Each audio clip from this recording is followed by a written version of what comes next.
Olá, pessoal que curte a Sala dos Mestres! Chegou a turminha de humanas, estamos aqui para resolver os seus problemas.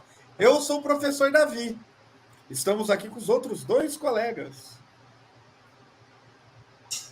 Beijo para a galera de literatura, para a galera que gosta das artes, professora Gabi. Bora, galera, o Nesp tá aí, professor Mauro falando. É isso aí, pessoal, nós vamos tratar hoje, então, do temido vestibular da VUNESP, mas que vai dar o ingresso para você para uma faculdade maravilhosa. Então, bora lá! A melhor do Brasil. Posso fazer um negocinho que a galera vai gostar? Tem gente que vai gostar, tem gente que vai odiar. A USP não tem Interunesp. A USP não tem Interunesp. Pronto, lá vem a aula. Não tem. O melhor Interunesp é da Unesp. É. Vamos lá, então, com a nossa querida professora Gabi aqui na apresentação sobre os temas da Unesp.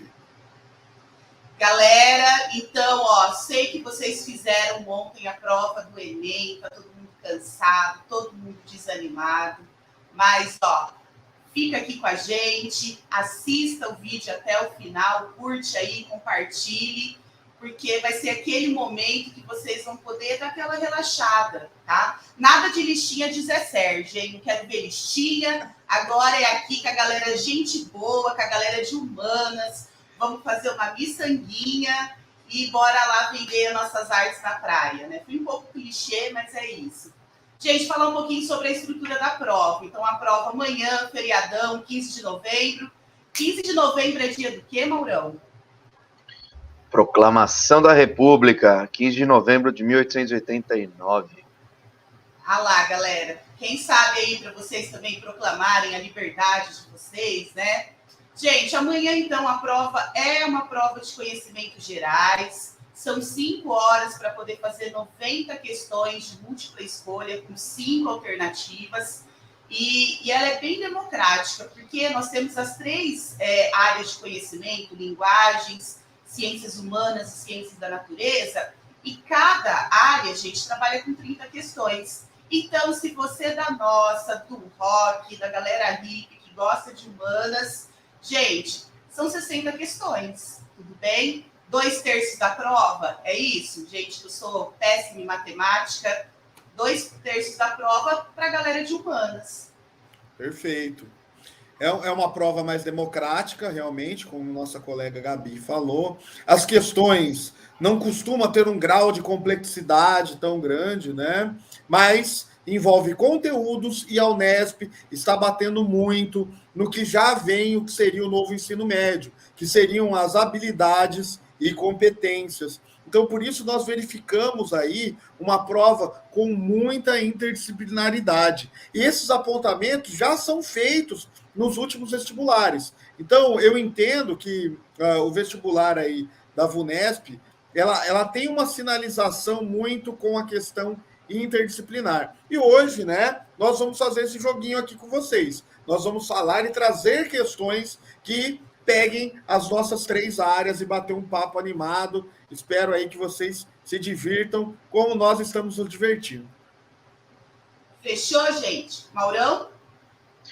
Outra coisa é que, terminado o Enem, né, o Enem é longo, ele é cansativo, quase uma maratona, vamos dizer assim, né?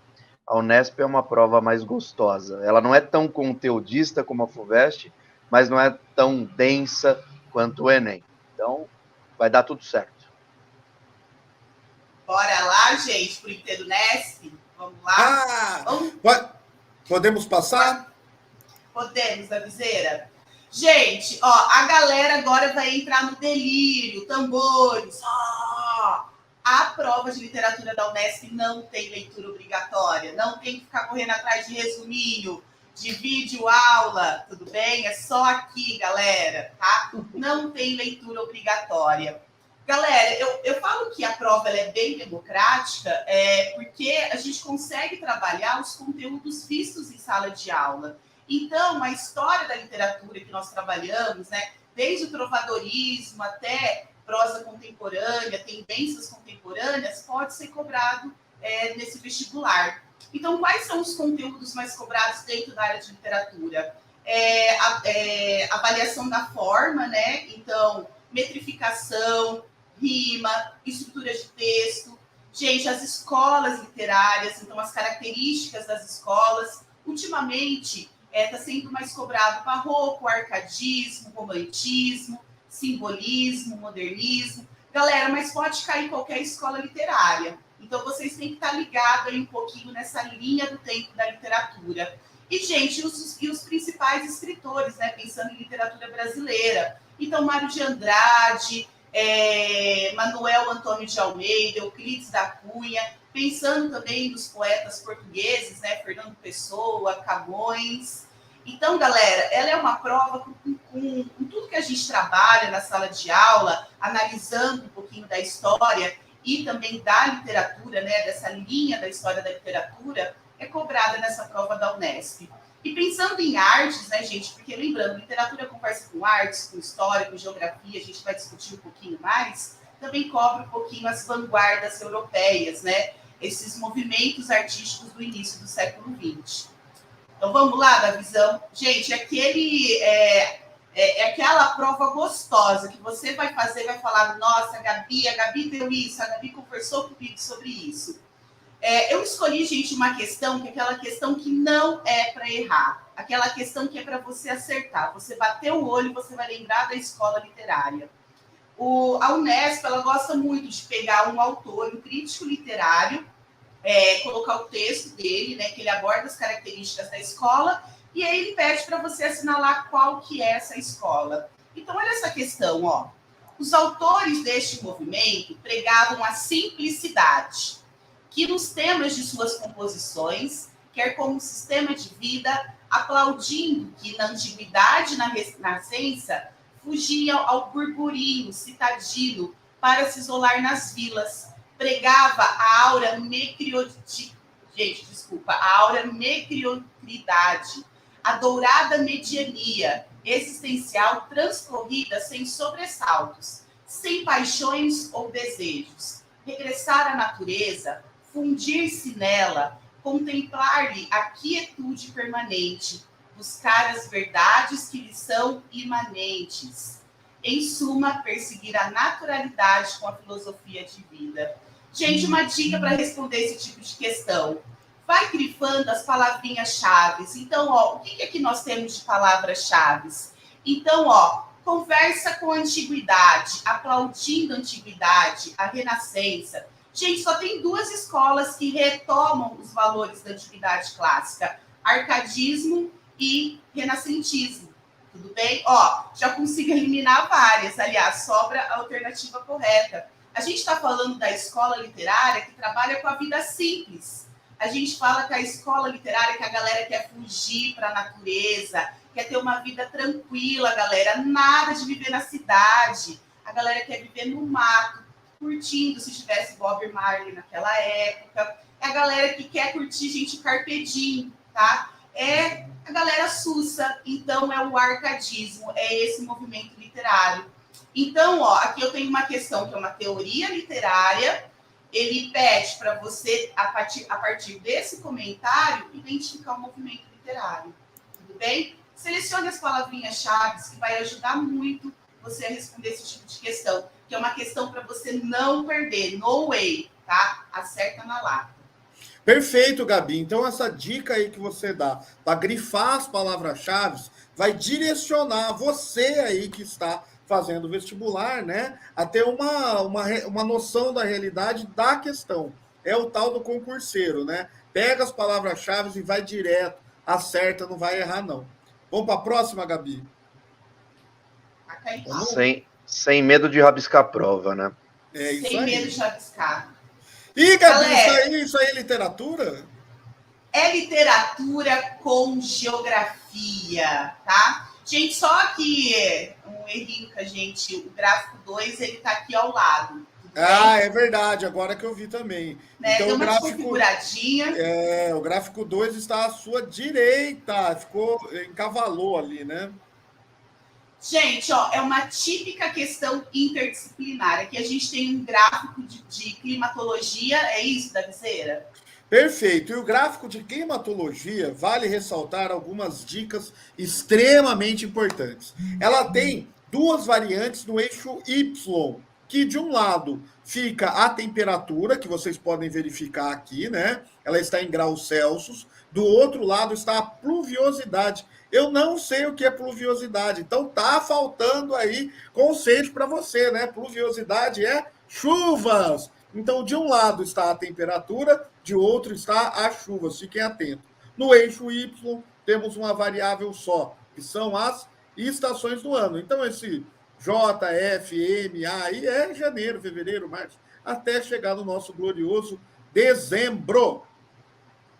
E Davizeira, olha que extraordinária essa questão. Ele pegou, colocou então um gráfico de clima e ele pede para relacionar esses climas que aparecem no gráfico com as obras literárias como Capitães da Areia, Curtiço, Vidas Secas. Então, na realidade, você tem que fazer uma análise do gráfico, interpretar o gráfico para poder assinalar um conceito de literatura. Tudo bem? Muito bom, perfeito. Então, ó, as dinâmicas climáticas representadas nos gráficos 1 e 2 correspondem, respectivamente, ó, respectivamente é muito importante, tudo bem? Aos Então, espaços retratados em... Fala aí, Davi. Então, é o gráfico 1 e o 2 que a gente formatou ali, mas o 1 é o que está na mais esquerda sua e o 2 a mais à sua direita. No gráfico 1 nós vemos o quê? Uma grande quantidade de chuvas. Gabi, o pessoal costuma me perguntar o que é uma grande quantidade de chuvas. Ai, choveu muito, ai, choveu pouco. Não tem esse número, chover muito ou chover pouco. Mas para te ajudar, vestibulando, perdido, eu vou te dar uma dica. Acima de 100 milímetros no mês, e ele vai ser medido no pluviômetro, né, essas chuvas, então ele faz uma média aí, né, mensal. Mais de 100 milímetros, pô, é uma chuva, choveu bem. E aí você vai ter que olhar uma coisa muito importante que os alunos esquecem de olhar, as escalas que estão gravadas no gráfico. Vejam que na parte da temperatura está variando de 10 em 10. Perfeito. Né? E na precipitação está variando de 20 em 20 ali, né? Só que chega um determinado momento que você observa que as chuvas, está chovendo mais de 100 milímetros, ó, nos meses de janeiro, fevereiro, março, dezembro e novembro. Então, essas características aí, podemos dizer, né? E chove bem menos em julho e agosto. É típica de região tropical. Poderíamos falar até litorânea, porque a temperatura basicamente é uma reta, né? Então, a temperatura que está em vermelho é uma reta. Temperaturas de média, dá uma olhadinha aí quanto que está a média. Entre 25 graus, né? Está bem entre o 20 e o 30. Então, podemos dizer que são médias elevadas. Já o gráfico 2 tem uma ausência de chuva, né? Principalmente aí na época do inverno e comecinho do verão, né? Aí dezembro, vai chover mais em março. Não fica muito claro, mas a temperatura também é uma reta com temperaturas bem elevadas. Reta na temperatura, pensando em climograma brasileiro, pode ser equatorial, o tropical ou até a região semiárida, tá? Então, como que a gente identifica? Equatorial teriam que ter níveis de chuva acima de 200 milímetros na época do verão. E ter um inverno também um pouco chuvoso. Já o tropical, ele vai ter essa oscilação, o verão mais seco, o verão mais úmido, perdão, com grande quantidade de precipitação, chegando a quase 200 milímetros, e o inverno seco. Já no semiárido, tem ausência de chuva, por isso que é semiárido. Então, podemos dizer que o gráfico 1 é de um clima tropical e o gráfico 2 é de um clima semiárido. Nossa, Davizeira, lembrei da música do Tom Jobim, Águas de Março. Águas de Março, fechando o verão, né? Fechando o verão. É a promessa de vida do meu coração. Exatamente. Ó, como que eu faria essa questão? Oi, fala aí, Maurão. Geograficamente falando, cai mais referência de Brasil ou também pode cair, por exemplo, essa parte de clima falando de outro país ou de Pode outra cair. região? Cai sim, cai bastante o clima mundial, mas normalmente são gráficos clássicos, né? No Enem, que o pessoal fez aí, né? Já chegou a cair ali de Moscou, então é aquele temperado continental. Você vai ter na temperatura uma grande amplitude térmica. O que é amplitude térmica? É a diferença da temperatura máxima para a mínima. Então não vai ficar essa reta. Quer dizer que essa reta mostra que a amplitude térmica é pequena. Durante o ano todo faz calor. Se você for para a Rússia, você vai ver que no inverno, o inverno russo, Maurão, rapaz do céu, né, já destruiu grandes exércitos. Só que o verão é quente, porque é continental. Você vê, temos notícias aí recentes na Europa, né, falando assim, o pessoal morrendo com insolação, bateu 40 graus. Verão de 40 graus, né? Inverno de -10, -15. E é interessante também, é uma dica que não é muito correto, mas eu gosto de falar, que a parábola do hemisfério norte, como o verão, né, do hemisfério norte fica em julho e junho, ela vai estar um pouco apontando para cima. E a parte de janeiro e dezembro vai estar para baixo. Então a temperatura dá esse reflexo. Vai ser frio, né? É a questão do Papai Noel, né? O Papai Noel, com aquela roupa da Lapônia lá, imagina o Papai Noel em Ubatuba. Pô, não dá, né? Não dá, não dá, o cara tem que estar de bermuda. Então, o verão é invertido com o nosso, né? O nosso verão aí é dezembro, janeiro, fevereiro. O deles começa em junho. Então, pode cair clima mundial sim. Bem lembrado, Mauro. Eu faria essa questão por eliminação, Davi. Eu também. Eu pensaria assim, ó, Capitães da Areia, Salvador. Litoral. Você não falou que o primeiro é ligado ao litoral? Isso, tropical úmido, né? Ó, Vidas Secas já é Nordeste brasileiro, então já tiraria esse, tá? Isso. A C também, Vidas Secas. Memórias Póstumas, Rio de Janeiro, já ficaria ligado em Memórias Póstumas, que até o comecinho da obra, né, que tá caindo uma tempestade, tá tendo uma chuva quando Brás Cubas é enterrado, né, no momento do enterro dele. Eu ficaria entre a D e a E, tá? Só que aí Curtiço também é Rio de Janeiro.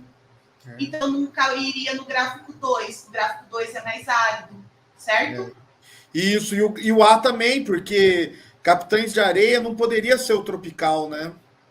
Isso. Então, ó, Grande Sertão Veredas seria o interior de Minas Gerais. Sertão de Minas Gerais. Só que a gente já eliminou por causa de Vidas Secas, né? Isso. Então, eu ficaria com a alternativa E, Memórias Póstumas, Rio de Janeiro, e Vidas Secas, Nordeste brasileiro.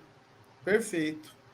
Então, essa relação climática, vejam, pegou o climograma, jogou lá para a literatura e faz o aluno, né? Você falou que não precisa ler o livro, mas o aluno precisa saber aonde foi escrito o livro. Se ele não sabe, como que ele vai associar com a região, né? Então, eu acho que vai além de interpretação, usa um pouco da vivência do aluno e as regiões brasileiras. Você tem que saber um pouco aquela questão dos biomas também, eu vejo como muito importante. Onde que é o equatorial, o semiárido, o cerrado brasileiro, Mata Atlântica, na parte de geografia, mas associando com as obras, a Bi, para mim, foi uma das questões mais maravilhosas que eu já vi. Muito bem casado a interdisciplinaridade. Faz repertório. Precisa de repertório, precisa saber de geografia, precisa saber também da onde foi escrito o livro, conhecer as obras, pelo menos ter uma noção, né? Pelo menos ter uma noção aí para você, se você não sabe a correta, fazer como a nossa querida Gabi fez, fazendo por eliminação daquela que é impossível ser. Então, ficou muito bom. Eu penso também que, além dos climogramas, que o Maurão falou que não é só do Brasil, então você tem que se ligar, mundial também cobra. Mundial, normalmente, a VUNESP cobra os clássicos, o clima polar, esse tropical continental e o marítimo, que a questão do clima urbano é muito enfatizado também. Tem importantes autores da climatologia, curiosamente, eu gostaria até de, aqui, aproveitando o momento, fazer uma homenagem a ele, o Carlos Augusto Figueiredo Monteiro, professor da USP, mas que é uma grande referência na climatologia brasileira, faleceu esse ano, infelizmente, né? Já estava com bastante idade. Eu penso que ele é um dos expoentes do clima urbano, e o clima urbano poderia pintar aí na prova, tá? Nós temos importantes ações relacionadas ao clima urbano, como ilha de calor, o albedo, né? Que é a troca de energia, né? O material que absorve mais calor, como o asfalto, o material que libera, retém menos calor, como a vegetação. Então, o corte da mata acaba proporcionando também um aumento da temperatura, aquecimento global, efeito estufa e outros elementos, né, extremamente importantes no clima urbano. Esse aqui é tá? Um clássico dos clássicos. O ar quente, por ser menos. Falamos disso, falar que eu falei, eu e a Flávia falamos disso, sobre o ar quente sobe. Pensa num balão, como é que o balão sobe? Você aquece o ar, fica mais leve, menos denso, não parece nem o professor da vida e sobe como uma pluma. Já o ar frio é pesado, parece o professor da vida e cai, ação da gravidade. Então o ar frio desce, o ar quente sobe, essa é a regra, mas temos alguns momentos que isso não acontece, que é a famosa inversão térmica. Inversão térmica é quando, de alguma forma, o ar frio ele fica preso na camada de baixo. Normalmente, por conta da temperatura. Assim, na mudança da noite para amanhã, ainda o sol não raiou, o chão, o piso, onde está frio, então o ar frio fica retido ali, uma camada de ar quente criada impede a circulação de ar. Assim que os raios solares saem, ocorre a volta da normalidade, né?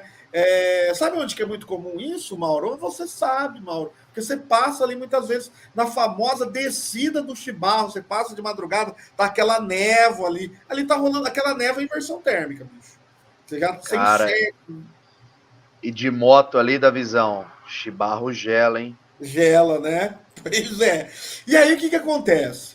O ar quente, quando ele sobe, ele dispersa as partículas de poluição numa grande cidade como São Paulo. Então ele está subindo e vai jogar poluição lá em cima, né? Quando vem o inverno e acontece a inversão térmica, que é um fenômeno até comum, a poluição fica presa junto com esse ar frio, né? E aí vai aumentar a conjuntivite, problemas respiratórios, a própria Covid, que é uma gripe, né? Então, esses elementos podem ser intensificados por esse fenômeno, já que o ar quente não consegue dissipar a poluição. Daí, você chega no inverno em São Paulo, 4 da tarde, você vê uma camada marrom, assim, ó, parece que pintaram, né? Tá tendo atuação da massa polar atlântica, o ar frio, pouca umidade, né? Céu de brigadeiro, poluído pra caramba. O que é isso? Inversão térmica. Então, vamos ver esse exercício aqui? O desenho, olhei, eu já sei o que é. É a inversão térmica. Olha que fácil. Minha amiga Gabi falou, não pode errar. Exercício fácil, você não erra.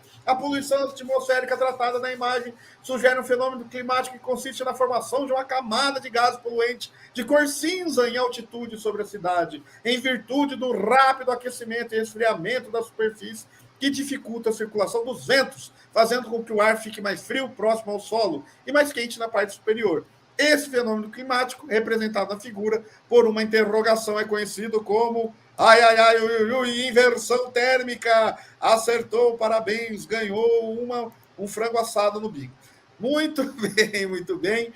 Então, nossa, Davi, oi, pode falar. Parecendo que você está narrando, tá parecendo que você está narrando um jogo de geografia. É um jogo da Unesp para você entrar. Jogo da Unesp. E você vê, Gabi, como o texto é cansativo, né? Você fez física, química, tem um textão. Se você já conhece a imagem, você não precisa nem ler o texto, tá? Já vai e mata a pau. Acho importante. Então vamos falar um pouco aí do que cai, o que estudar em geografia. Eu vejo alguns temas importantes. Diversidade cultural, conflitos e vida na sociedade. Os conflitos são diversos. Quem fez o Unicamp aí viu, caiu conflito na Etiópia, está tendo na Ucrânia. Então, a nossa sociedade vive no conflito. A lógica capitalista e da globalização é contraditória. Então, a geografia quer investigar onde acontece. A diversidade cultural, quem são as minorias, quem é afetado, quem está à margem da globalização. Ponto importantíssimo. Forma de organização social, os movimentos sociais, muito presente na prova da Unesp. A geografia, principalmente lá em Prudente, a Rio Claro também, muito forte, mas há estudos lá em Prudente sobre a reforma agrária. tem um grupo lá, um abraço para o NERA, Núcleo de Estudos de Reforma Agrária, elabora muitos dados, gráficos e mapas, e a Unesp adora esses mapas e gráficos, tá? Características e transformações das estruturas produtivas, aonde se produz, o que se produz, as commodities, Maurão. O pessoal agora vem me perguntar, explica o boom das commodities 2002. E você não sabe que o mundo periférico vive à base de commodities, né? Pois é. Então, entender essas estruturas, a terceirização do trabalho também, né? Esse aumento das pessoas do setor terciário. Setor terciário, se você não viu, é diferente de terceiro setor. Não vou contar o que é, porque tem um short lá na sala dos mestres. Acesse a sala dos mestres, procure que você vai ver a diferença. Os domínios naturais em relação ao ser humano, como que se relaciona? É amor, homem, natureza ou é ódio, né? Então, essa contradição da relação entre o homem e o meio. E as representações espaciais. Mapa vai cair. Nunca vi uma prova de geografia sem mapa. Acho que não existe. Aparece mapa, gráfico, tabela. O aluno faz aquela cara, não gosta. Problema seu, vai ter que estudar. Conteúdos: agricultura, ambiente físico, cartografia, comércio, divisão regional. Como a regionalização, além, é uma escala geográfica. O pessoal fala da escala cartográfica, mas tem a escala geográfica, que parte do local, da região e do global. Tenta explicar fenômenos, né, que se convergem. Nova ordem mundial, a multiterritorialidade. Ninguém fala da Índia, Gabi. A Índia tem mais de 1 bilhão de pessoas, tem indústria e tem, sabe o quê? Bomba atômica. Vai marcando com os indianos aí. Então, a multiterritorialidade está presente. Ô, Davizeira, a Índia é um dos BRICS ainda? Porque na época a Índia... estava... Perfeito, a Índia é isso. E você sabe que o Brasil deu uma afastadinha dos BRICS. E os BRICS, que sempre pergunta, não é um bloco econômico. Cuidado, hein? O BRIC é uma associação dos países emergentes. Colocaram ali o S, que é o sul de África, né? Para ter um de cada continente. Mas hoje nós acabamos analisando, talvez, essa. Muito legal você ter perguntado. Eu vejo que está meio cada um por si, sabe? A China e a Rússia, que o pessoal fala, comunismo! Mas aonde? Cada um está vivendo o seu desejo. Ó. O que está sendo muito comentado, está chegando o inverno, Maurão, aquele inverno russo, gostoso, o pessoal vai fechar o gás para a Europa, vamos ver como vai se virar, né? Tem essa questão, acho que é muito importante, os vestibulares estão aí em cima disso. População, acho que o Mauro vai falar de população daqui a pouco. Processos da indústria do mundo, questões ambientais, tratamos eu e a Gabi aí, recursos naturais e o tal dos transportes. Também muito importante. Opa! Vou passar minha bola, toco de cabeça assim, ó. Pam! Vai, Maurão! Queria fazer um link rapidinho. Você falou de MST, de reforma agrária. Tem uma obra do João Cabral de Melo Neto que chama Morte e Vida Severina, e ela é totalmente crítica à falta de políticas públicas lá no Nordeste com relação à reforma agrária. Então, ótimo. Às vezes, um texto literário para relacionar com geografia, como a gente vem trabalhando, né? Eu acho que é bem válido também vocês lembrarem dessas relações. Porque a literatura, né, galera, ela representa o que o homem vive. É isso. Agora eu vou passar para o Mauro, que tem tudo a ver, literatura, história, geografia, a galera de humanas, né, Maurão? Pois é, e mostrar que, né, o ponto que a Gabi puxou, a questão fundiária ou de distribuição de terra no nosso país é um problema que nos assola, né, desde sempre. Não é verdade? Pois bem, pessoal, é o seguinte, a prova, né, eu considero uma prova gostosa, eu acho que até ela é um casamento entre o Enem e a FUVEST, né, ela é direta, mas não é tão conteudista, então eu gosto. Prova da Unesp, o que cai, né? História geral, provavelmente você vai tomar algum conhecimento, ou vai ter encontro com Grécia, Roma, clássicos, né, galera? Isso tanto na primeira ou na segunda fase do processo seletivo aí da VUNESP. Imperialismo foi aquela questão de partilha do globo, né? Questão de fronteira, isso entra também na exploração e imperialismo, né? Da parte geográfica do continente africano, asiático, né? Isso vai dar um monte de treta que vai culminar nas duas grandes guerras que, para alguns historiadores e até por uma parte generosa desses historiadores, foi uma guerra com um intervalo, né? A Primeira e a Segunda Guerra foi uma guerra que deu um break, mas no fundo elas se conectam de alguma maneira. E a Guerra Fria, né? A nova ordem mundial, a partir também dessa distribuição e do fim do bloco capitalista, né? Do bloco comunista e a nova ordem mundial, ok? Em história do Brasil, são normalmente temas grandes que vão cair, né? A parte de segundo reinado é o período ou o governo mais longevo que nós tivemos no nosso país, né? Dom Pedro II ficou quase 50 anos no poder diretamente. A parte de escravidão, que tem a ver, né, com uma parte terrível, dura, triste da nossa história brasileira, mas com uma influência cultural, artística, que é retratada na literatura, que é retratada nos movimentos, na diversidade cultural, né, nas populações, abordadas também na parte geográfica. A Era Vargas, tá certo? O Vargas vai ficar ali 15 anos direto governando o nosso país, em 3 fases, que nós chamamos de governo provisório, governo constitucional e o Estado Novo, que é a ditadura varguista, e, por último, o regime militar, né, ou a nossa ditadura, período chato, terrível, tenso, 21 anos, em que fomos governados de maneira ditatorial por militares, ok? É nesse ponto, então, que a gente tem que caminhar. Mas é lógico, uma coisa ou outra pode cair diferente. Bora lá, Davizão, pode passar. Gente, Aqui posso eu fazer? Desculpa, Maurão, mas eu tenho que fazer manda esse ver. comentário. Vocês sabiam que o meu crush impossível, meu amor platônico, é Dom Pedro II? Mentira! Ô, Sério. louco, Dom meu. Pedro II, gente, sou apaixonada por ele. Então, quem sabe uma outra vida, né? Pois é. E Tinha cara, que fazer. Você falou de segundo reinado, eu tinha que falar que eu sou apaixonada por ele. perfeito. Eu vou fazer um shortzinho, então se preparem, galera da Sala dos Mestres que acompanha aí. Eu vou fazer um short sobre Dom Pedro II, mas é só. Fantasiado de Dom Pedro. Pode ser, mas Pode um ser. detalhezinho, então, sórdido sobre Dom Pedro. Primeiro, ele tinha a barba porque ele era um Habsburgo, né? E os Habsburgos, eles tinham vários problemas, não só genéticos, mas assim físicos, por conta de casamento entre família, uma coisa complicada. E ele tinha um queixão, ele odiava. Então ele deixava o barbão. Outra coisa, ele era um homem zarrão, ele tinha quase 2 metros, ele tinha 1,90 e pouco. Só que ele tinha uma voz Caramba! fininha, é sério, ele tinha uma voz fininha. Sério, tinha voz fininha. Ele teve um problema na infância por conta de ele tomou um sorvete e tal. E ele tinha uma voz meio estranha pro tamanho. Mas é isso Sério. aí. É, Ele tinha olhos azuis, né, Mauro? azuis, como da dona Olhos azuis, Leopoldina, né? A né? sua mãe. Isso. É, Mas o incríveis. cara A era dona muito Leopoldina é uma inteligente, né?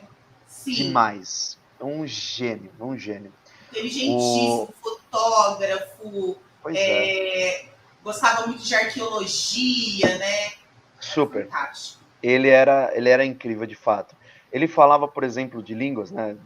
Latim, grego, aramaico, ele falava russo, Árabe, né? francês, Ele alemão, aprendeu árabe, árabe. inglês, meu, espanhol, português, meu, ele era um gênio. Fantástico. Por isso, né, Mas gente? cai bastante. E lógico, né? A gente vai falar de momentos assim complicados dentro do Segundo Império que vão ser, né? A própria escravidão, né? O fim dela, a Guerra do Paraguai, a vinda dos imigrantes. Então tem todo esse contexto aí dentro do período Segundo Império ou Segundo Reinado, tá certo? É isso aí, mas vamos lá para a questão e peço aqui para os meus amigos, quando puderem e quiserem colaborar, fiquem à vontade. A questão é do ano passado, só para lembrar, né? O Enem, ele trata como Enem 2022 e outros vestibulares grandes, por exemplo, a Vunesp, ela sempre fala do ano seguinte, né? Então, a prova que você vai prestar é porque você vai, lógico, ingressar na Unesp em 2023. Então, esse ano 2023, ano passado 2022. Diz assim o texto, ó. Real alicerce da sociedade, os escravos chegaram a constituir em regiões como o Recôncavo. Depois eu quero aí um comentário sobre o Recôncavo baiano, né, do nosso digníssimo Davi, né, fica no estado gigante da Bahia. Tinha mais de 75% da população, então, de escravos. Obviamente que eu estou falando de escravos negros, galera. Durante o período do Brasil, até houve a escravização de nativos, né, de indígenas, mas isso foi deixado por terra, até porque, além do indígena poder se converter ao cristianismo, era um lucro absurdo que os portugueses tinham com o comércio de seres humanos que eles traziam da África. Mas vamos lá. Desde o século XVI e até a extinção do tráfico em 1850, por uma lei, galera, só a título de curiosidade, chamada Lei Eusébio de Queiroz, o regime democrático adverso verificado entre os cativos, em razão das mortes prematuras, aí, da baixa taxa de crescimento, depois o Davi também pode dar um pitaco sobre isso, levou a uma taxa de crescimento negativo. Ô, louco, meu, olha, parece muito louco, né? Porque crescimento negativo, Davi vai explicar esse conceito depois. Mas vamos lá, ó. Então, só para a gente entender o que o cara está falando, 75% da população na Bahia era de escravos. Porém, mesmo com o fim ali do tráfico em 1850, o regime demográfico, né, ou número de pessoas, ele vinha decaindo. Então vamos lá. A variação demográfica indicada no excerto provocou o quê, galera? Leia comigo as alternativas. Primeira, a proibição das punições físicas e a melhoria do tratamento destinado aos escravizados.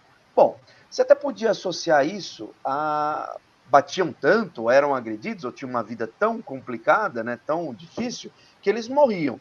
Mas não é disso que o texto está tratando, né? E ao contrário, os castigos, né, as punições físicas, elas ocorriam de maneira, né, em larga escala. Então não foi nesse contexto, não foi por causa disso que a população baixou, ou melhor dizendo, não houve o fim das punições, não houve o fim aí, né, desse tratamento ruim aos escravizados.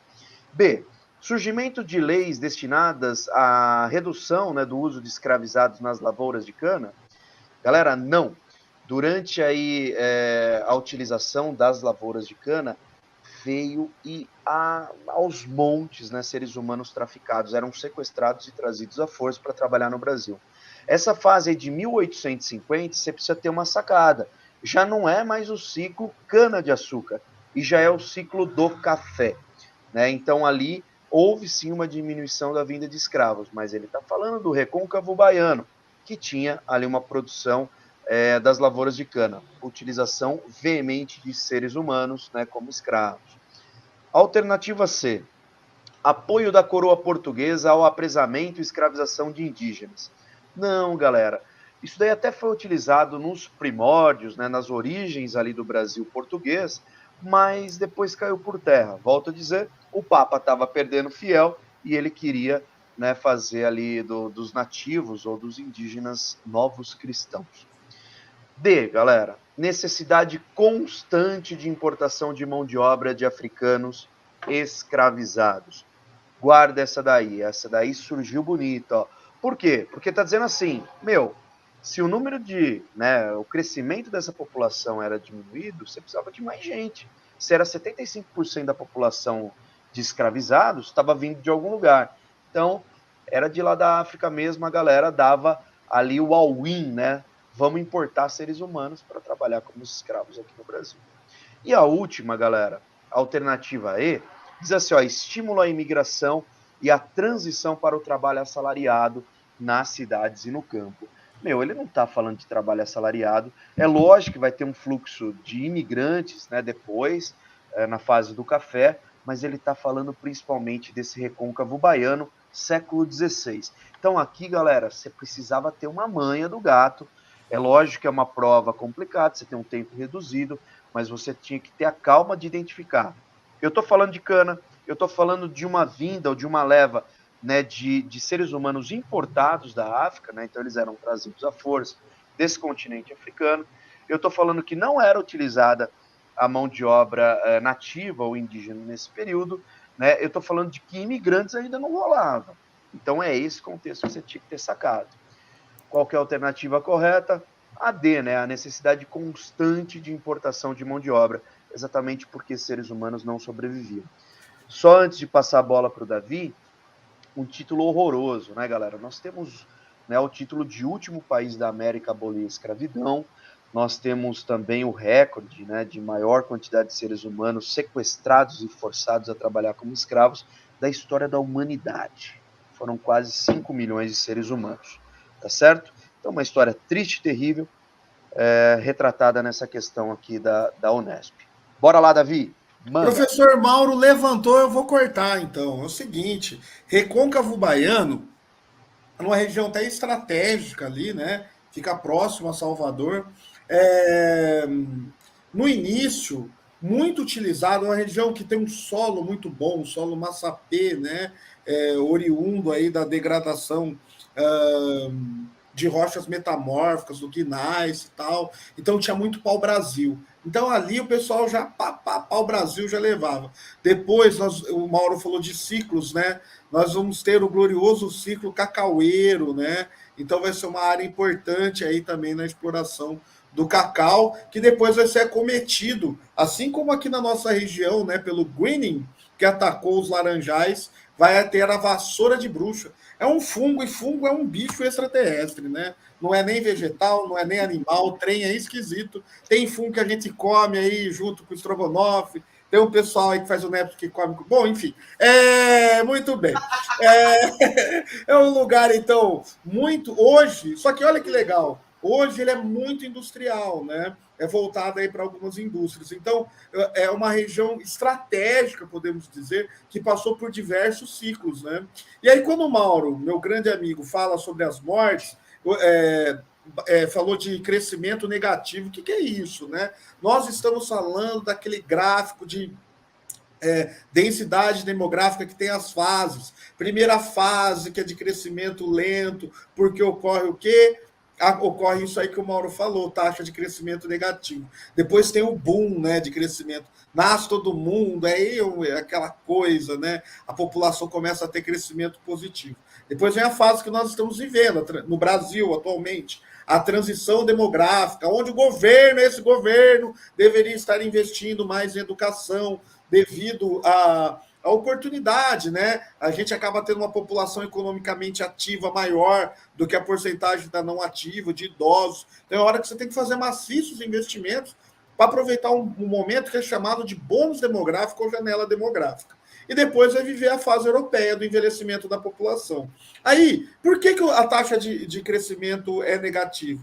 Gente, nascia um monte de gente, mas o texto já fala, morria prematuramente, não tinha cuidado. Você acha que o pessoal tinha cuidado com o escravo? Um absurdo, como meu amigo Mauro falou, um absurdo.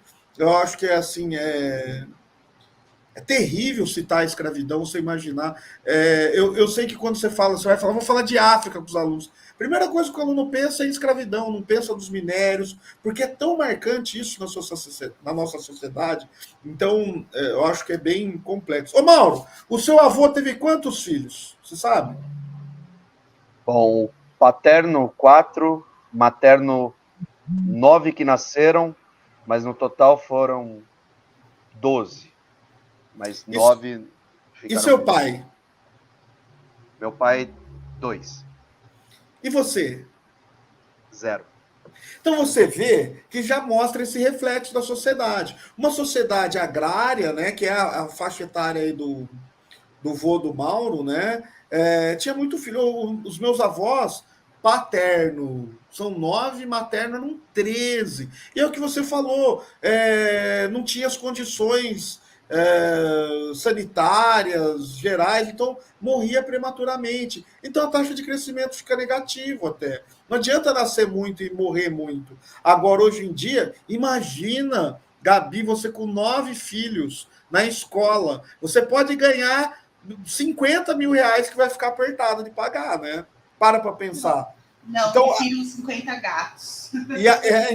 E aí, o que acontece? Essa variação, podemos pegar, vou tocar calcanhar para o Mauro agora, porque na transição do Vargas para o Juscelino é desenvolvimentista, né? Incentiva as cidades, vai trazer capital externo, vai ferrar a indústria. Bom, enfim, vai ter todo aquele amparato, né? Mas vai fazer com que as pessoas vão morar na cidade. E a vida, as exigências da vida urbana diminuem naturalmente a quantidade de filhos, né? Acesso à educação também, aos métodos anticonceptivos. Então, vai ser uma sequência de fatores. Mas voltamos, que legal a interdisciplinaridade, mais uma vez, né? Galera, falando de Recôncavo Baiano, eu lembrei das obras do nosso amado Jorge Amado. Jorge Amado. Ele em Gabriela Cravo Canela, ele fala desse movimento, né, da década de 20, quando essa região do cacau começa a realmente trazer dinheiro, né? Então, ali, além de falar de bordel, a mulher muito sexualizada e tal, mas ele fala, né, desse desenvolvimento da região do Recôncavo, né, com as fazendas de cacau. E também queria falar sobre vocabulário, que a gente falou muito mal, enfatizou, né? Indígena. A gente não usa mais a palavra índio. Então, até em redação, galera, não use a palavra índio. É indígena, ou os povos originários do Brasil. Fechou? Perfeito. A gente não fala mais índio. Muito bem lembrado. Pode ir, Mauro? Siga o mestre. Beleza, então vamos para a próxima. E de novo, né? Aqui eu vou ter a colaboração dos dois maravilhosos, né? Do Davi e da Gabi. Vamos lá então, pessoal. Rio de Janeiro, puta lugar feio, viu? É lindo, galera. Demais, demais. Ironia, gente. Figura de linguagem ironia. também cai bastante na prova. Figura de linguagem. Figura de linguagem. É isso aí. O Rio de Janeiro, então, continua lindo, né? Dos primeiros anos da República, era a maior cidade do país. Galera, primeiros anos da República. A República foi proclamada em 1889. Então, nos primeiros anos ali, né? Tudo bem, final do século XIX, era a maior cidade do país. Hoje você deve saber que a maior cidade do país é a cidade de São Paulo. Né? Depois a gente até pode entrar nesse mérito com o mestre Davi. Mas na época, Rio de Janeiro, capital do Brasil, 500 mil habitantes. Capital política, administrativa, estava em condições de ser também, pelo menos em tese, o melhor terreno para o desenvolvimento da cidadania. Bom, tem obras, a Gabi vai falar, né, do nosso Machadão, talvez o Pelé da literatura, não sei se a Gabi concorda comigo. Sim, concorda, Gabi?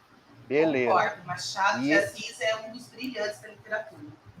Maravilha. E ele vai falar dessa parte, né, da corte que vivia ali, né, no Rio de Janeiro, e que ficava naquele dilema, o que era moderno, o que não era, né, quais eram os problemas, os dilemas ali da cidade, né, e assim por diante. Então tem toda uma característica ali do Machadão que ele retrata esse período, né, de fim de escravidão, de uma corte meio decadente, meio chechelenta, né, e assim por diante. Tá? Mas vamos lá. Desde a independência, 1822, comemoramos 200 anos então esse ano, né? E particularmente desde o início do Segundo Reinado, 1840, começou, quando se deu a consolidação do governo central e da economia cafeeira na província adjacente, e a cidade passou a ser o centro da vida política e nacional. Galera, era a maior cidade. A gente está falando agora mesmo de urbanização, né? A gente está falando de cidade, todo esse contexto aí de vida urbana, né? Que o Davi estava colocando. Beleza. Então, a cidade do Rio de Janeiro ela vai ser importante, galera. Vai ser ali, né? A sede, desde que Dom João veio em 1808, vai morar ali. Depois Dom Pedro também mora ali, Dom Pedro I, Dom Pedro II e assim por diante. A cidade vai continuar como capital do nosso país. Vamos lá. O comportamento político de sua população tinha reflexos imediatos no resto do país. A proclamação da República é a melhor demonstração dessa afirmação. Só para lembrar, a proclamação da República foi carioca, galera. Foi feita, pensada, conspirada e desenvolvida ali na cidade do Rio de Janeiro. Então vamos lá, sobre a proclamação da República em 1889. Galera, expressou interferência norte-americana e reduziu a influência britânica nos assuntos internos do país? Não, galera. Os Estados Unidos, eles tinham, desde a doutrina Monroe, essa ideia, né, de América para os americanos. Na verdade, eles queriam substituir a Inglaterra, são capitalistas pra caçamba, né? Então já queria meter o louco, vender produto aqui pros pé rapado dos latinos, né? Porém, não foi uma interferência norte-americana. Mas é bem verdade que depois que o Brasil se torna república, ele tem um vínculo maior com os Estados Unidos do que com a Grã-Bretanha, né, ou com a Inglaterra. Beleza. Mas não foi isso que fez a República ser proclamada no nosso país. B, galera, teve forte participação dos sindicatos operários da capital. Já pode parar tudo, né? Primeiro que o Brasil nem tinha operário nessa época. Nós vamos ter um surto industrial com o Barão de Mauá no meio ali dos anos 1870, por aí vai.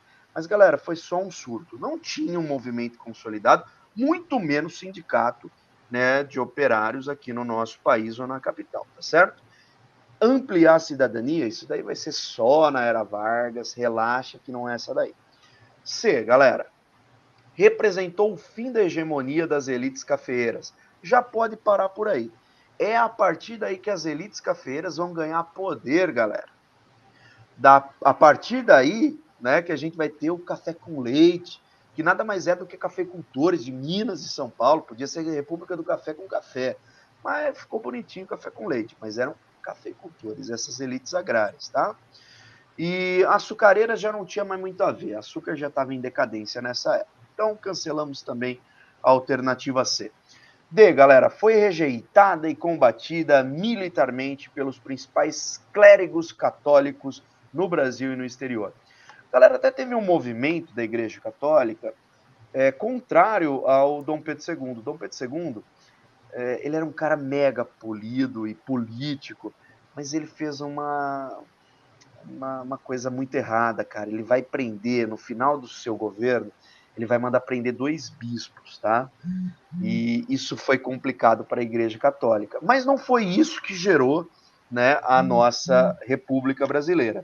O que gerou, galera, lógico, por eliminação, é a alternativa E.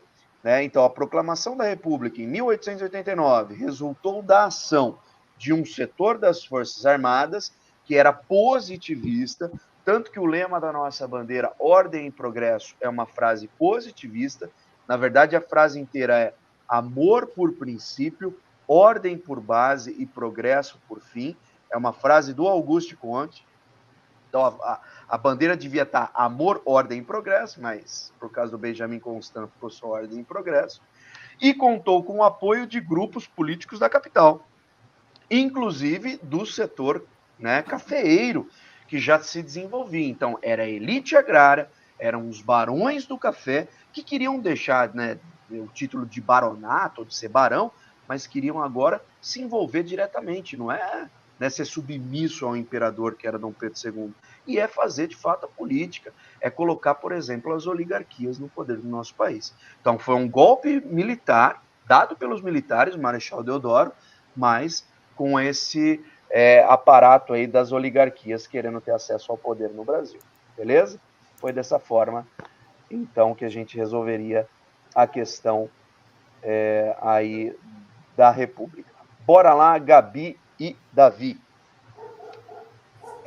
Você falou do Marechal, dessa época da República, eu lembrei um pouquinho do Triste Fim de Policarpo Quaresma, do Lima Barreto. O Lima Barreto, né, durante muito tempo, ele foi um poeta esquecido, né, um escritor esquecido, mas um cara super inteligente, super estudado. Infelizmente caiu aí no álcool, né, acabou morrendo sozinho. Mas ele escreveu o Triste Fim de Policarpo Quaresma, falando sobre a República, e na realidade ele idealizava a nação, ele idealizava o Brasil, né? Tanto que ele queria que o Brasil utilizasse a língua tupi como língua oficial. E essa questão do nacionalismo, ele criticava muito o governo militar da época, apesar dele ser também militar. Então eu lembrei um pouquinho. Mas quando eu penso nessa parte aí, né, que é o começo da República, eu penso, gente, no realismo de Machado de Assis, né? é um momento da história da literatura que o Machado ele vai criticar muito a sociedade, e principalmente a hipocrisia da sociedade daquela época. Uma sociedade que só se importava com dinheiro, com as aparências, o casamento era um contrato social, tanto que eu falo para a galera que eles não casavam por amor, mas eles casavam por causa do dinheiro, né? Eram contratos, eram firmamentos entre famílias, e mostra como que a sociedade daquela época, né? Que só se importava, na realidade, cada um com seu umbigo e a elite querendo tomar conta de tudo. Coisa que a gente está vendo agora, né, gente? A elite financiando tudo que é tipo de campanha. Parece que a galera não cansa, né, de querer mudar a política do Brasil.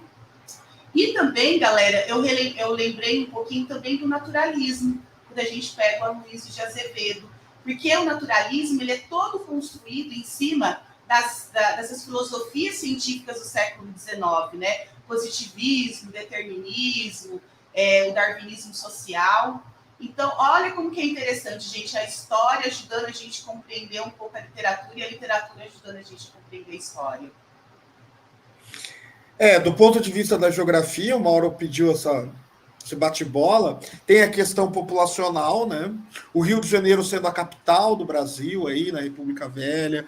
Vamos lembrar, volto no JK, ele que mudou a capital, né? Tinha aquele argumento de guerra, né? Ai, vamos ser atacados. Mas na realidade a gente sabe que ele queria, de certa forma, levar certo desenvolvimento para as regiões centro-oeste e também centralizar, né, as manifestações, afastar o foco, né, do Congresso Nacional da população. Então, ninguém vai para Brasília, embora já teve a marcha dos 100 mil e muitas manifestações, mas Brasília é uma capital cara, né?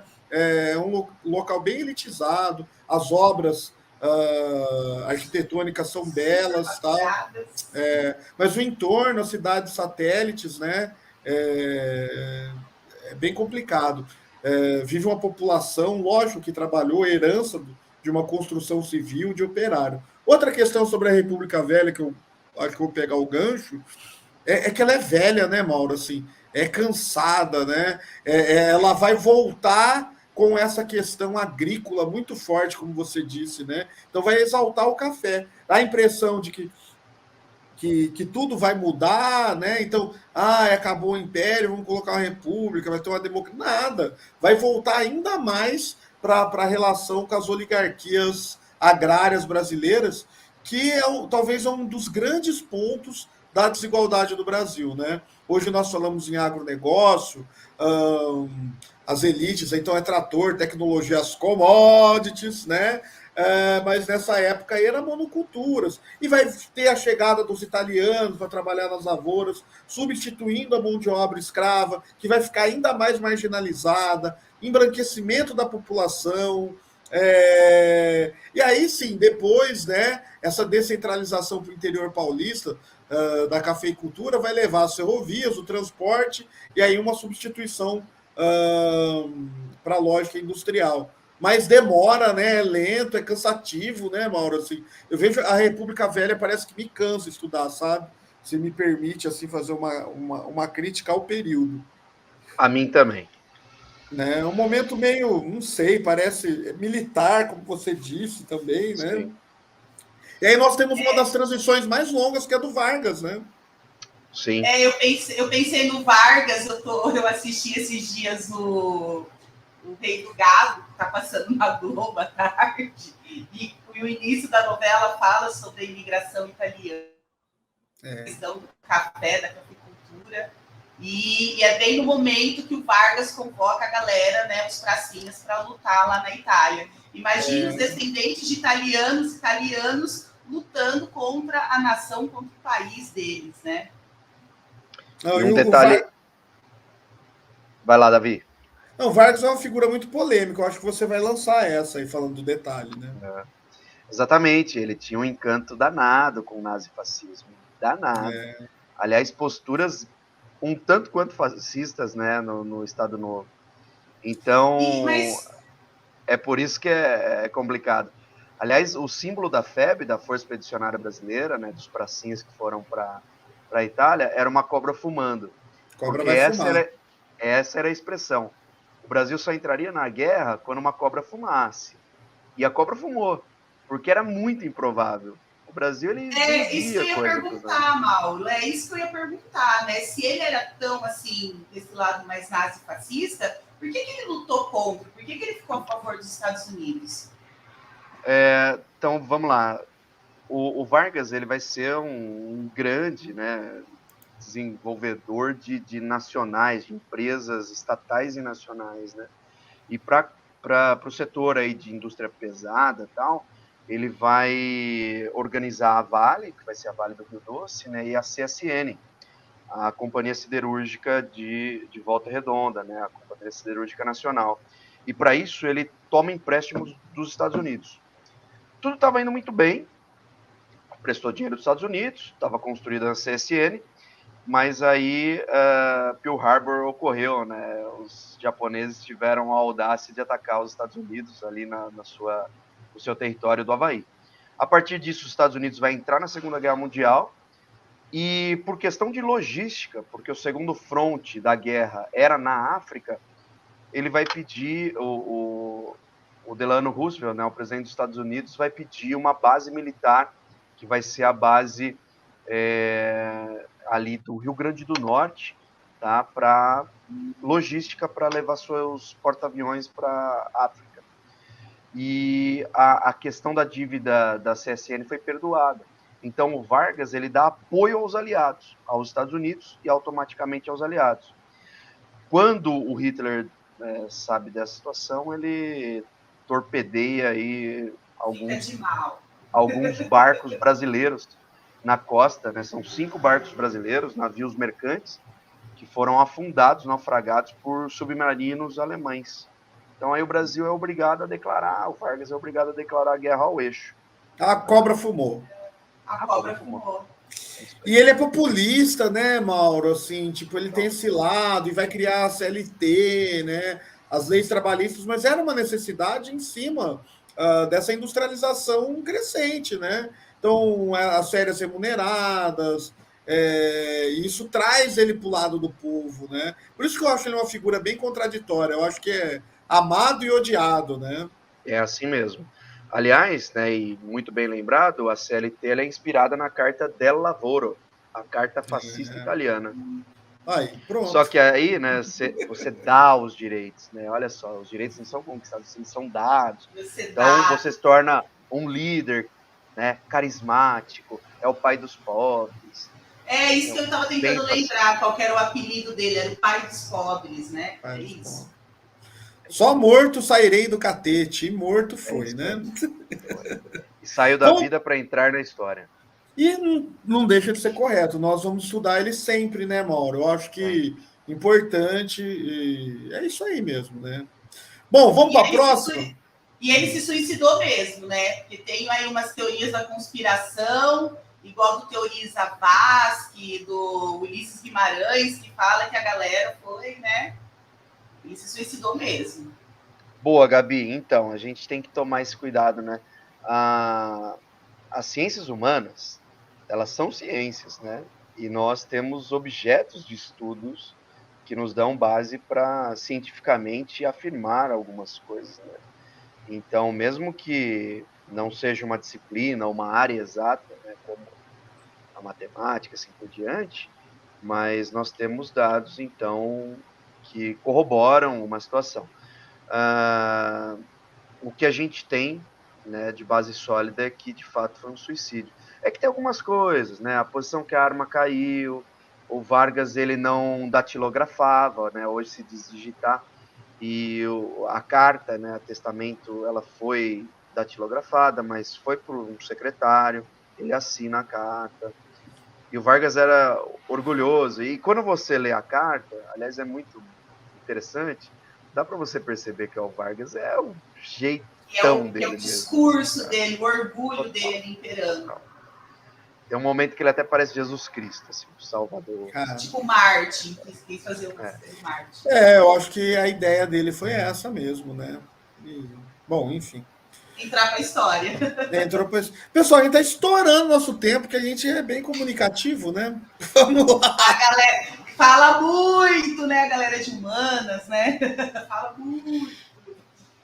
Gente, vamos então para a última questão para a gente fechar, né? A nossa aula dica. Gente, hoje a nossa aula dica é para você assistir lá no seu sofazinho, faz uma pipocazinha, pega uma coquinha gelada, fica lá de boa com seu bichinho e escutando aqui a gente conversar, né? É isso. Para você passar uma noite aí tranquila. Gente, a última questão, uma questão para nós três, né? Para nós três conversarmos. É um soneto do Cláudio Manuel da Costa, lembrando que um soneto é uma estrutura fixa de poesia, 2 quartetos e 2 tercetos, tudo bem? Camões introduziu dentro da literatura portuguesa, né? Ele nasce lá na Itália. E, gente, esse soneto do Cláudio Manuel, ele é arcadista. Então, é bom vocês lembrarem um pouquinho das características e o momento histórico que ele foi produzido. Eu vou ler para vocês, tá bom? Onde estou? Esse sítio desconheço. Quem fez tão diferente aquele prado? Tudo outra natureza tem tomado, e em contemplar o tímido esmoeço? Uma fonte aqui houver, eu não me esqueço de estar a ela um dia reclinado. Ali um vale, um monte mudado, quando pode dos anos do progresso? Árvores aqui vi tão florescentes, que faziam perpétua primavera. Nem troncos vejo agora decadentes. Eu me engano, a região esta não era, mas que venho a estranhar se estão presentes. Meus males, contudo, degeneram. Galera, aqui dá para perceber que ele faz a descrição de um ambiente que ele foi modificado, um ambiente que ele desconhece, né? Esse sítio desconheço. E por que será que esse ambiente ele foi modificado? Olha a questão. Considerando o contexto histórico e geográfico de produção do soneto, as transformações na paisagem assinaladas pelo eu lírico relacionam-se à seguinte atividade econômica. Galera, Cláudio Manuel da Costa, poeta Árcade, tudo bem? Ele foi parça dos Inconfidentes Mineiros. Inconfidência Mineira acontece em Minas Gerais. Minas produz o quê? Muito metal. Né? As grandes siderúrgicas estão em Minas. Então, gente, qual que é a atividade econômica? Indústria. No way. A gente também está falando de século XVII, né? Extrativismo vegetal, agricultura, extrativismo mineral. Gente, os minérios, né? O início da mineração no Brasil. Pecuária, no way. Então, a alternativa correta, gente, extrativismo mineral, principalmente lá em Minas. Fechou? Gente, pensando em arcadismo, queria que o Maurão falasse um pouquinho sobre ou a Inconfidência Mineira ou esse momento, né, da mineração no Brasil. Legal. Então vamos lá, né? Minas não tem esse nome à toa, né? As Minas Gerais do Rei, elas surgem a partir de uma descoberta que foi paulista, né? Os paulistas, conhecidos como os bandeirantes, eles buscavam principalmente capturar indígenas para transformá-los em escravos, mas buscavam também pedras preciosas, né? Conseguir o Eldorado, chegar um dia a encontrar muito minério. E foi encontrado, né? Então, ali na região das Minas Gerais, em especial Ouro Preto, que na época se chamava Vila Rica, mas todo naquele entorno, né? Mariana, Ouro Branco, Congonhas, São João del Rei, e Diamantina, que era um caso meio à parte, porque ali era diamante mesmo, e esse era de exclusividade real, né? O ouro brasileiro, depois o Davi pode entrar também nesse mérito, é o chamado ouro de aluvião. O ouro de aluvião é um ouro em pó, né? Então você precisa de garimpo, de cascalho, você não acha ali bem pepitas, né? Então dá um trabalho danado. É por isso que o rei ele favorece, né, o fluxo de pessoas, né, populacional ali para aquela região. E nós temos a primeira urbanização do interior do Brasil, porque os portugueses eles chegaram no nosso litoral e ali ocupavam até no sentido de defesa, para evitar invasões, né, para ocupar o litoral, que era mais fácil ir para Portugal ou para a metrópole. E essa fase da interiorização ela só se deu por conta aí do minério que vai ser o minério do ouro, né?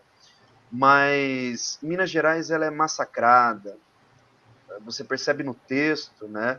As árvores já não estão mais ali, né? Então até um clima de tristeza, e não tem como deixar de falar. Agora há pouco eu citei o Getúlio Vargas, né, que cria a Vale do Rio Doce, que foi vendida durante o governo do FHC, né, do Fernando Henrique Cardoso, e hoje ela se chama Vale.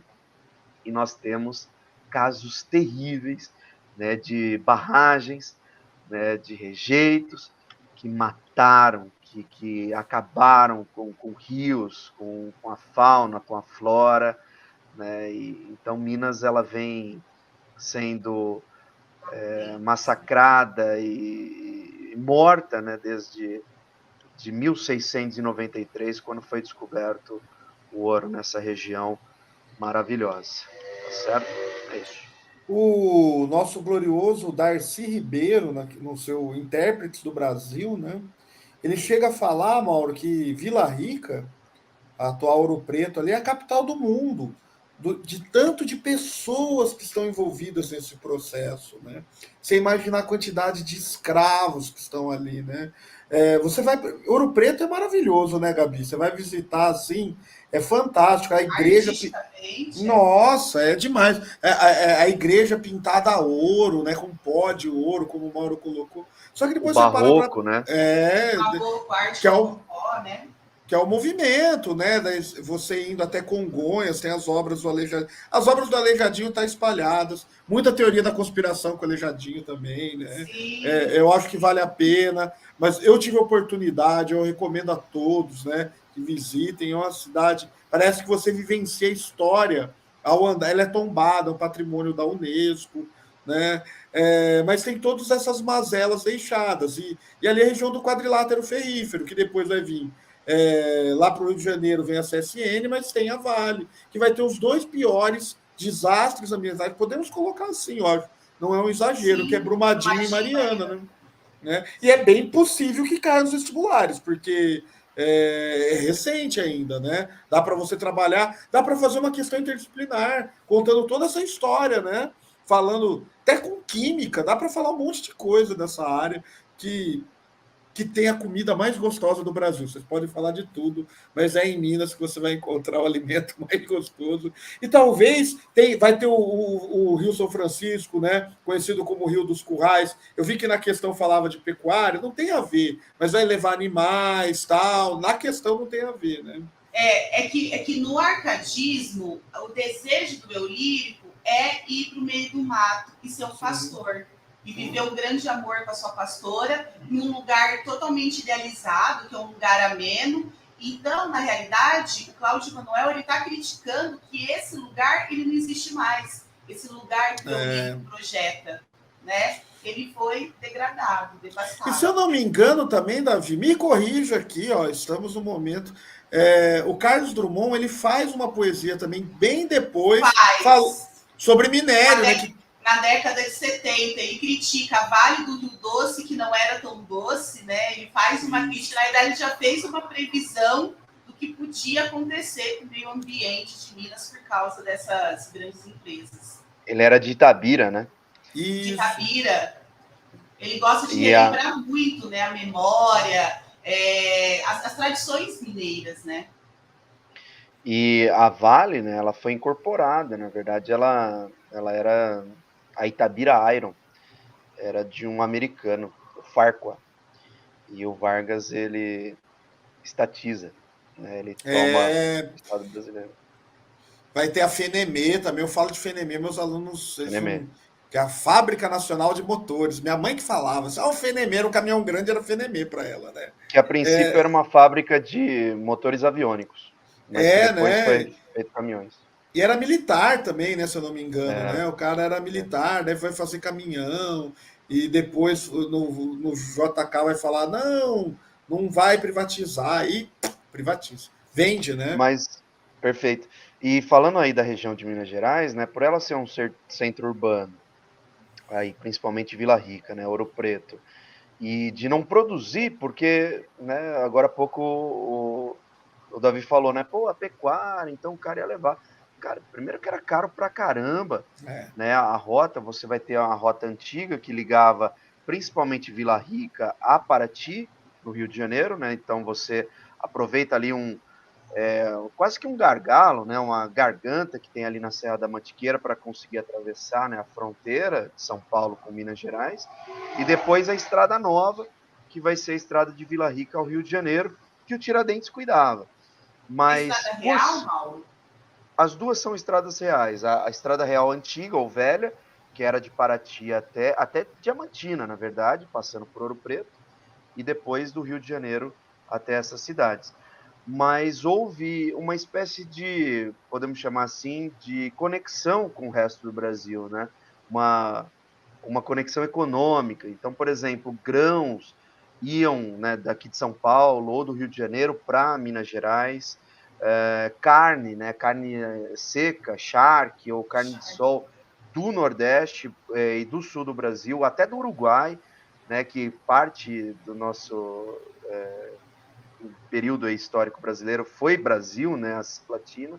Então essas regiões elas forneciam alimentos, né, ou essa parte básica para a sobrevivência de Minas Gerais, que era altíssima, né? O custo de vida em Minas Gerais era terrível. Ali nós tivemos desenvolvimento também de profissionais liberais, de advogados, de dentistas, de médicos, de políticos, né, também. Então, Vai ter Tanto que a necessidade. elite, tanto que a elite depois, né, Mauro, inspirado lá nas ideias do iluminismo, é a elite que vai montar lá em Confidência Mineira, né? Que os caras estavam de saco cheio já tinha uma vida sofrida do caramba e tinha que pagar imposto, né? Era um quinto a derrama, era isso, né? E ainda tinha que pagar um puta do imposto para a coroa e só, né? E olha que exatamente. É isso aí, até hoje, né, Gabi? Até hoje. Até hoje, né? Imposto de renda que nos chame. Opa! Que coisa. Bom, eu acho que é isso, pessoal. Fizemos um bate-papo com os 3 mestres aqui das humanidades, né? E abalamos as estruturas. Esperamos aí que você, vestibulando, aprenda um pouquinho, pegue, tomara, oxalá que caia alguma coisa que a gente falou e que te ajude, que o nosso objetivo, né, é sempre ajudar. Eu gostaria também de pedir aí pro pessoal não se esquecer, se inscreva no canal, divulgue, dá seu like lá, né? Ativa o sininho para receber as notificações. E é isso aí, pessoal. Eu sou o professor Davi. Eu sou a professora Gabi. E eu sou o Mauro. E nós somos a Sala dos Mestres. Nos vemos no próximo vídeo. Até mais. Tchau. Pensei que você ia falar somos 3 espiões demais. Oh. Pessoal, Tchau, boa prova. Boa prova. Sucesso. Sala dos Mestres.